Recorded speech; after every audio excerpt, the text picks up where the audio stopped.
सिलीगुड़ी के भारत नगर के रहने वाले चक्रवर्ती दंपति के साथ एटीएम में धोखाधड़ी कर 20,000 रुपए निकालने का एक मामला सामने आया है।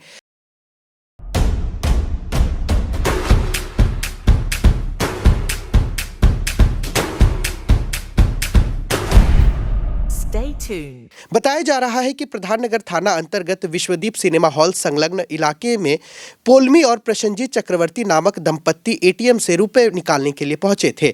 इस दौरान एटीएम मशीन में दंपत्ति का एटीएम कार्ड फंस गया, जिसके बाद दंपत्ति ने एटीएम काउंटर के अंदर लिखे हेल्पलाइन नंबर पर कॉल कर सहायता मांगा, जिस पर दंपत्ति को जंक्शन में उसके टेक्निकल टीम के साथ मिलने को कहा गया। जब दंपत्ति एटीएम काउंटर से निकलकर जाने लगे तो उनके मोबाइल फोन पर 2 मैसेजेस आए, जिसमें उनके एटीएम से 10-10 हजार रुपए निकाले गए हैं, जिसे देख दंपत्ति को समझ आ गया कि उनके साथ फ्रॉड हो गया है। दंपत्ति ने घटना के बाद बैंक प्रबंधक पर नाराजगी जाहिर की है। वहीं उन्होंने प्रशासन से भी गुहार लगाई है कि इसके खिलाफ कड़ी से कड़ी कार्रवाई की जाए। না ভাবতে তো পারিনি একচুয়ালি ব্যাংক যদি আমরা ইউজ করতে না পারি, আমাদের তো এখন ভয় হয়ে গেছে যে ব্যাংক আমরা ইউজ করতে পারবো না, তাহলে কি আমরা ব্যাংকে ট্রানজাকশন করবো না?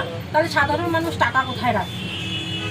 আমরা টাকা তোলার জন্য আমরা এটিএম আসি, এটিএমে যদি এভাবে হয়ে যায়, একটার পর একটা ফ্রড হয়, তাহলে আমরা কিভাবে টাকা রাখবো? আর ব্যাংক কর্তৃপক্ষও কোনো দায়ভার নিচ্ছে না, ওনারা কোনো সিকিউরিটি রাখেনি। সিকিউরিটি থাকলে হয়তো আজকে এই ঘটনাটা ঘটতো না। এটা সম্পূর্ণ ব্যাংক কর্মীর গাফিলতি, এটা ব্যাংকের গাফিলতি যে ওনারা কোনো সিকিউরিটি রাখেননি।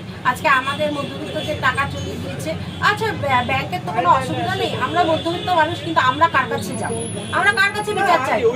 শিলিগুড়ি থানায় আমরা এখন যাচ্ছি সাইবার ক্রাইমে রিপোর্ট করতে। এর আগেও গিয়েছিলাম, স্যার ছিলেন না, এখন আবার রিপোর্ট করতে যাচ্ছি আমরা।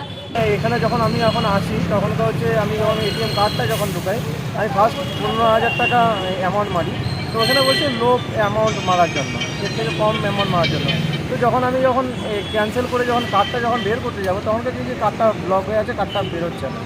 তো অনেক চেষ্টা করার পরেও কার্ড যখন বেরোচ্ছে না, তখনকার আমি পিছনে একটা হেল্প বলে নাম্বার লেখা ছিল, ওখানে ফোন করলাম। ওখানে ফোন করার পরেই তো এই সব ঘটনা হলো অনেক।